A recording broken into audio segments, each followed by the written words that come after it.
Morada Siniestra. Comenzamos. Acudimos al Festival Vampírico con sede en el Dada X.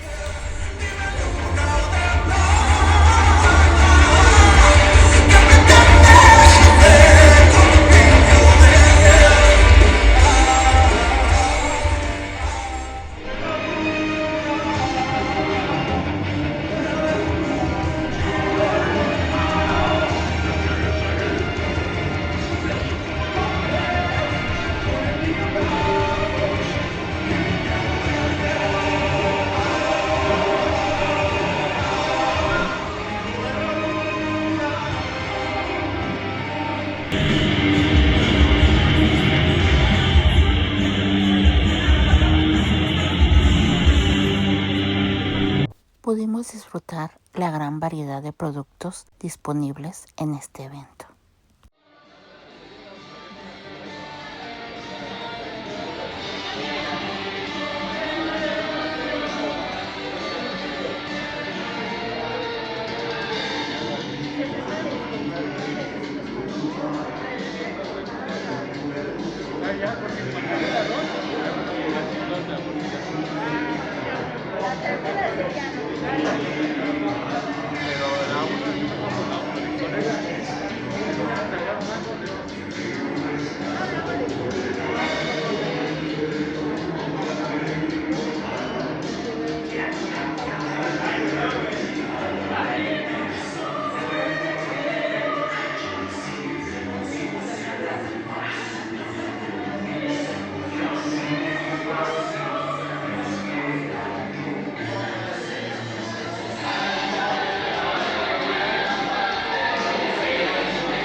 Bienvenidos a el Festival Vampírico edición mascarada Cyberpunk.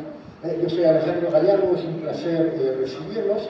Editor, escritor, promotor cultural y otra larga lista de estrategias con una trayectoria muy larga en la zona oscura aquí en México. Maestro Carvalho, bienvenido. ¿Qué tal? Pues bueno, buenas noches, bienvenidos. Y pues vamos a presentar esta antología que en realidad es una antología nutrida de letras muy conocidas, unidas a letras que no son tan conocidas, y esa es la premisa de La Sangre de las Musas. siempre pues buscar que los nuevos talentos puedan coexistir. Pues aquí está esta antología que se llama Vampiros. Les repito, la editorial se llama La Sangre de las Musas. Y vamos a comenzar con Alejandro Meraz. Su novela Rasguños en la Tierra para mí fue una obra realmente difícil de superar, porque es una novela zombie, pues basada en datos prehispánicos. Muy buenas noches, pues muchísimas gracias, Carlos. Es un orgullo haber participado en esta antología de vampiros. Te agradezco muchísimo la invitación para escribir en esta antología. El relato se titula Su Recuerdo, y pues en este texto yo lo que exploro son ciertas creencias de época mesoamericana, de los nahuas, de las denominadas cihuateteo, en donde se pensaba que las mujeres que morían durante su primer parto eran deificadas. Yo fue combinar esas creencias mesoamericanas con lo que es la parte vampírica, con lo que es también el amor y todo esto con las emociones humanas. El gran Cabo Darko. Digo, esto es un texto de desmadre, de a veces cómo nos vemos y quisiéramos ser vampiros, y también es un homenaje a muchos vampiros de la cultura pop, ¿no? De clásico de Nosferatu, Christopher Lee. Bueno, solo mencionarlos, y el título del texto es A la sombra del vampiro, que ya es una referencia a una película. Una gran película, ¿eh? Y también el personaje está basado mucho en El beso del vampiro de Nicolas Cage, ¿no? Que es todo un delirio. Un güey que cree que es vampiro y está delirando. Ese es mi personaje, pero en nuestro contexto, en el under, bueno, en la UTA, de hecho.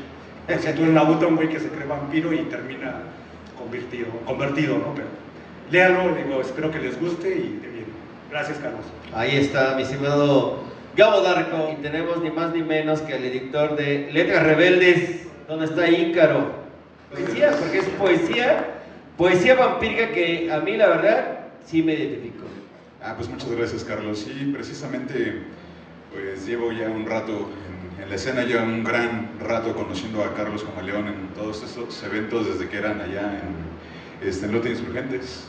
Ahora que los tiempos se prestaron y con algo de poesía vampírica, pues precisamente yo lo que hago en estos 3 poemas, uno pues obviamente desde el título está inspirado en la película The Lost Boys, porque pues es de las películas más chidas para mí, de las más rebeldes justamente, de las más punky. Precisamente para mí la imagen del vampiro se presta mucho a esto de la rebeldía, se presta mucho a romper los límites de la sociedad, los límites convencionales, porque pues ya estamos en esta cuestión de que tenemos que trabajar todos los días, pagar impuestos, etcétera, lo que ya sabemos, pero precisamente el vampiro es salir de esto, estar más allá de la sociedad, y pues me gusta mucho jugar con la idea del anarquismo, el punk rock y la libertad bajo el contexto vampírico de que ahora te diviertes toda la noche y no hay consecuencias. Como editorial Letras Rebeldes en Facebook, porque pues ahorita estamos con esta onda, un poco como lo decía Gabo, un poco como lo decía Alex, de que estamos explorando el gótico mexicano, ya no solamente tener esta idea de, como decías,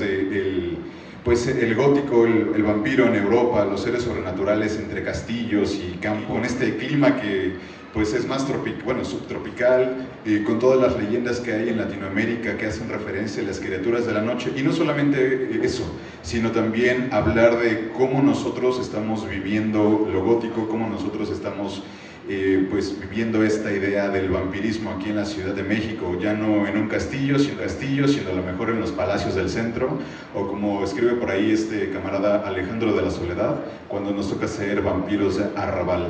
Entonces, pues también una invitación para si alguien gusta en próximas ediciones participar y explorar la idea del gótico mexicano, pues está completamente invitado. Ni más ni menos que el maestro Azazaelius Acueronta Rex, la editorial Musas Muertas. Señoría, últimamente estamos como que en esta boga de buscar nuevamente voces que ya son antiguas. Están rescatando el haiku. Yo lo que quise hacer, dije, el haiku ya hay erótico, ya hay el famoso aguario. Dije, ¿por qué no hacer unos haikus vampíricos? Me puse a escribir y sacamos 5 haikus vampíricos. Les voy a compartir el de Camazot, para el maestro, verás. Horror noctívago, de ancestral estirpe, numen eterno. Los demás tienen que descubrirlos ustedes, así como los poemas. Cuando los vampiros aman es algo inspirado un poquito en los textos de Salomón de los amantes vacíos. Espero que les agrade. Acérquense con el maestro, que es un genio en el vampirismo. Gracias. Muchísima mitología, ¿no? Casi todo está basado en mitología, abordo mucho la mitología dentro de lo que es el vampirismo. Lo que comentaban, el vampirismo en América se ha desarrollado de una forma muy distinta al que conocemos al occidental. Tenemos propias leyendas aquí. De hecho, les voy a compartir una de Ciudad de México. Se dice que en las catacumbas de la catedral está enterrada la cabeza de un vampiro. Este vampiro fue uno de los personajes que llegaron para el aniversario de la independencia con Porfirio Díaz. Una chica de aquí de México, la hija de un diplomático, se enamoró de él, pero como lo veían, que no salía de día, obviamente los cambios de horario, malto, pálido, la gente comenzó a sospechar de él. Un día encontraron a esta chica muerta y desangrada aquí por la zona de San Fernando y fueron a buscarlo, lo mataron y dejaron la cabeza en las catacumbas. Por ahí dicen que es el dios Tlaloc, también convertido en vampiro por una venganza que hizo con las inundaciones. Y lo más irónico de estas historias es que surgieron a raíz del Ateneo de la Juventud, de la Literatura del Pueblo, que iniciaron José Vasconcelos. Menos que Iris Velasco, que aquí está también con su marca, que es Vampicreaciones. El texto es un cuento que habla de una prostituta que tiene como 300 años de vivir, pero un día decide que la vida, sobre todo la vida de las mujeres de las prostitutas, es muy terrible.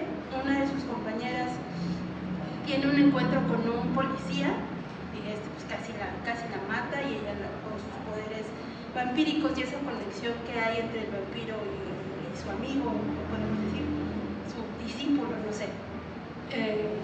Ella llega a salvarla.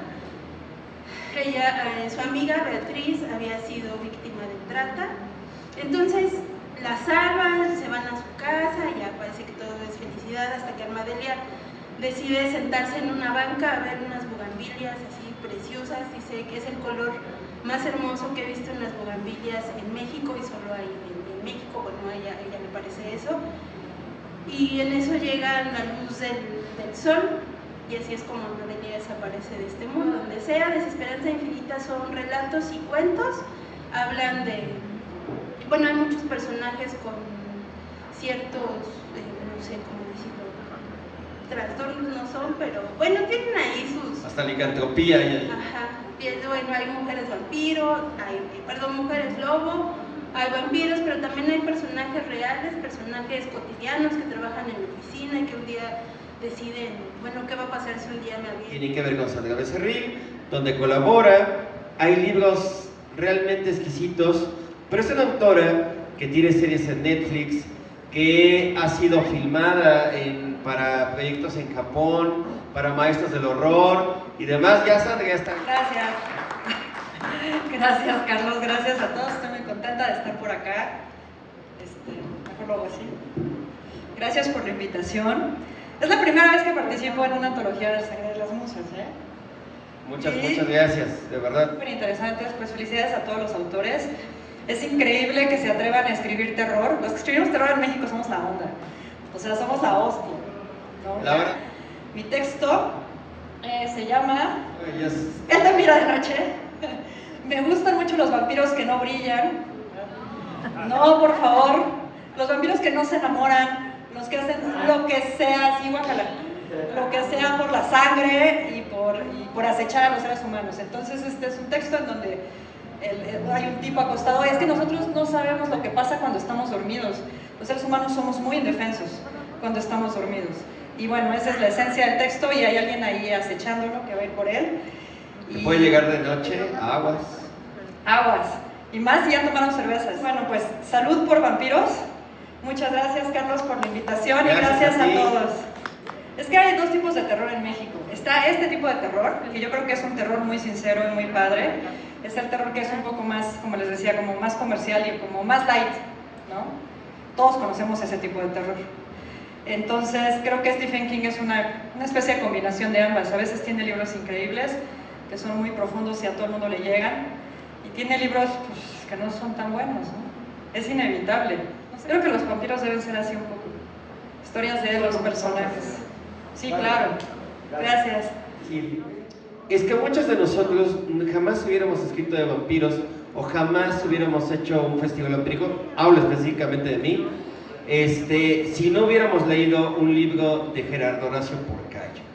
Gerardo Porcayo, yo el primer libro que leí de él fue Dolorosa, pero también Sombras sin tiempo. Y creo que son un parteaguas, no solamente editorial, no solamente en la literatura mexicana, como también Porcayo, pues, padre del cyberpunk, que ahorita les va a referir más cosas Alejandro, pero yo sí quisiera dejar en claro que dentro de la figura del vampiro en México no tendríamos escritores, y tal vez todo este movimiento de tantos escritores, porque yo la verdad, no sé si Gerardo, y tal vez no lo abordas en tu charla, pero lo pongo ahí sobre la mesa, yo no sé si alguien tenga un censo de cuántas personas escriben y publican hoy día de vampiros, pero ya lo perdí, ¿eh? O sea, ya es demasiada gente que no ha leído los referentes de quienes empezaron este movimiento en México. Entonces, escribir literatura y estar publicado en editoriales grandes, realmente muy pocos, y yo creo que el primero es Gerardo Porcayo. Entonces, sí, Bajo el maquillaje, ese es un cuento que durante mucho tiempo yo hacía los cuentos por emergencia, y de pronto me quise plantear este reto, para variar los periodos son importantes para mí, de hacer un libro donde todos los cuentos fueran inéditos. Entonces terminé con 5 antologías de cuento, 3 de ellas no se han publicado, y esta, en la que venía este cuento, lo empecé a publicar por separado porque nunca encontró editor y nunca encontró como la forma perfecta. Todos eran cuentos sobre vampiros, ¿sí? Y eran cuentos a partir de un cuentito que me publicó por ahí nuestro difunto Pascal, que hace un buen rato se nos fue ya, creo que... ¿Cuántos años te acuerdas? Pascal, 50 y algo, o sea, tampoco era tan grande, ¿no? No, ¿cuántos años ya tiene de muerto? Creo que 5, ¿no? Ya son como 5, ya como un lustro que se nos fue, pero bueno, él me publicó por ahí uno en aniversario a Bram Stoker, y a partir de ese cuento empecé a generar una serie de cuentos enlazados. A mí me gustó mucho esta idea de Angélica Gorodischer, que fue la primera en que lo disfruté realmente, y hice cuentos entrelazados, pero estaban como muy... En ese momento yo acababa de moverme de regreso a Morelos, estamos hablando de 2014 más o menos, 13, 14, ¿sí? Y estaba como muy impresionado por la violencia narco ahí en Morelos, y entonces fue toda una serie de cuentos que tenían que ver con los vampiros, obligados a salir de esta máscara que la mascarada precisamente nos habituó a hablar de una serie de vampiros que fingen no ser vampiros y tienen de alguna manera una posición social, para verse enfrentados a una fuerza sin política, sin mente y con solo ansias de ganar, que decide arrasar también con los vampiros, ¿no? Entonces eran los vampiros contra el narco, suena muy chafa, pero algo por el estilo tenía que ver. El tipo aquí se llama Bajo el maquillaje, y es uno de estos vampiros que siempre le gustó ser payaso y está dentro de un circo, ¿no? Y de pronto pues ya saben, se ve invadido por el narco antes de que llegara el Niño Verde y eliminara todos nuestros circos con animales, ¿verdad? Es decir, ya hoy en día los circos no tienen animales, ya los circos no funcionan como en el pasado, pero eran momentos especiales, ¿no? Y de hecho hay varias literaturas sobre circo y vampiros, ¿no? Pero es Nancy Lisa Escavia. Buenas noches, bueno, mi texto habla sobre un fenómeno que está pasando ahorita en todo el país, porque no solo en Ciudad de México, que es sobre la gentrificación y pues el alza de las rentas y todo eso, pero eso está sobre todo aplicado hacia el vampiro. Entonces, básicamente mi cuento trata sobre la vampitrificación de la Ciudad de México. Espero que les guste, no les platico más, van a tener que comprarlo para poder ver toda la historia, cómo concluye. pues muchas gracias por estar aquí en este evento nuevamente. Gracias, Carlos Camaleón. Gracias. Gracias al espacio, ya es nuestra casa, Dada X. Muchísimas gracias.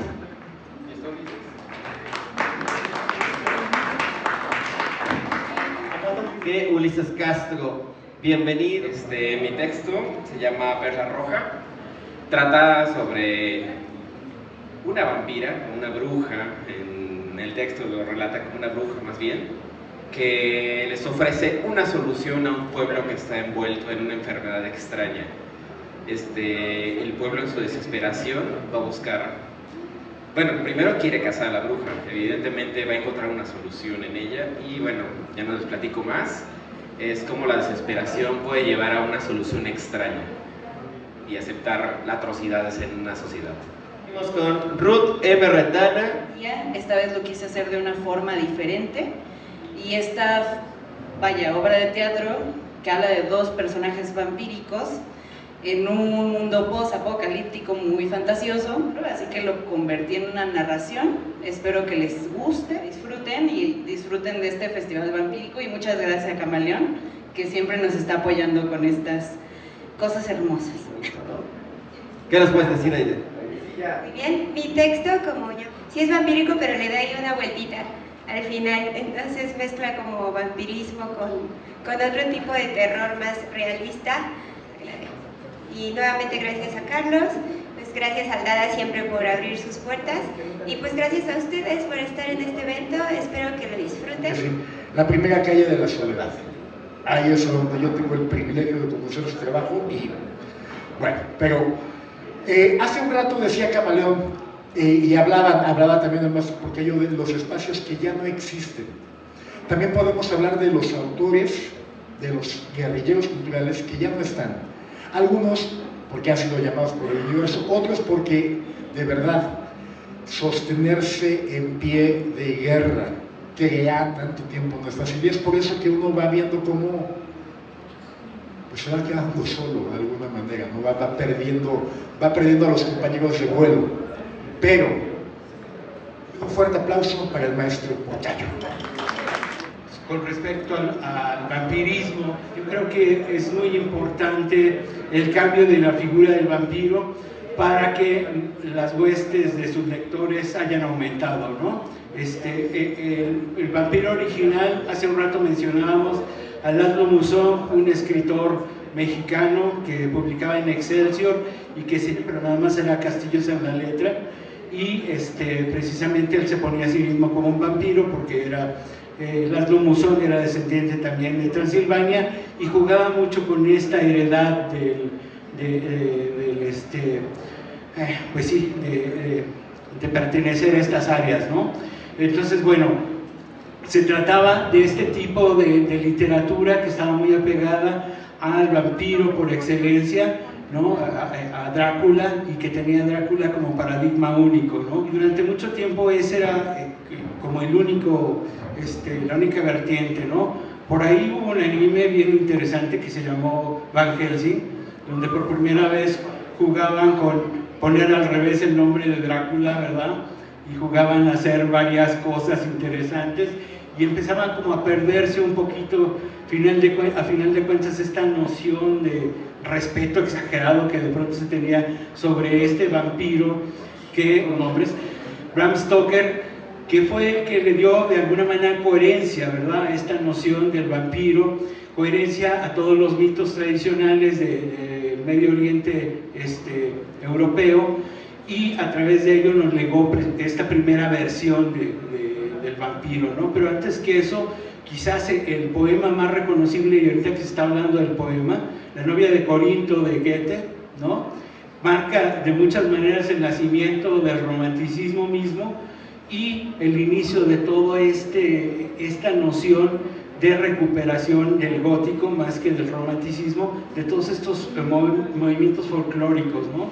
La Ciguateteotl es una versión precisamente de los vampiros aztecas, ¿verdad? Y dependiendo de la versión que se lea, pues son las mujeres muertas en parto que regresan a beber la sangre de los bebés, ¿no? Se ha dado la renovación. El Fiel, por ejemplo, es un juego también popular con esta vieja obsesión del sirviente del vampiro que por locura comía insectos y que ahora lo ascienden de pronto como si fuera una película de Marvel a un superpoder, ¿no? Dependiendo del insecto que se come es el superpoder que tiene, ¿no? Yo en 2017 por ahí publiqué una novela donde precisamente es una novela cyberpunk, pero donde precisamente los vampiros son una raza tecnológicamente alterada, son cyborgs que se convierten, son seres humanos que se convierten mediante implantes en vampiros. Y entonces es este juego nuevamente de averiguar hasta dónde podemos llegar, ¿no? Evidentemente para que funcionara esta historia tuve que terminar cambiando algo que yo nunca había hecho, que era jugar con universos alternos, ¿no? Entonces Porfirio Díaz siguió gobernando, el monumento de la revolución se convirtió en el castillo que pretendía ser, y de pronto toda la historia de México, sobre todo, además se vuelve más rápido, más eficiente, y los vampiros son esta especie que ha aceptado no solo alterarse tecnológicamente, sino que precisamente desea esta dependencia, ¿no? Que William Burroughs fue muy importante para el cyberpunk. Hablaba de la enferma mañana y de amanecer enfermo por la adicción, ¿no? Él hablaba mucho de esto y de alguna manera toda esta experiencia la tradujo William Gibson precisamente a las máquinas, aunque de otra manera, sin necesidad de cables directos al cerebro, sin necesidad de Matrix, ya estamos conectados casi siempre 100%. Ya no me he visto de negro, ya no. El maestro Canalet en algún punto lo dijo de una manera hermosa, es que a veces la oscuridad la llevan por dentro.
No olvides dejar tu like. Recuerda seguirnos en nuestras redes sociales.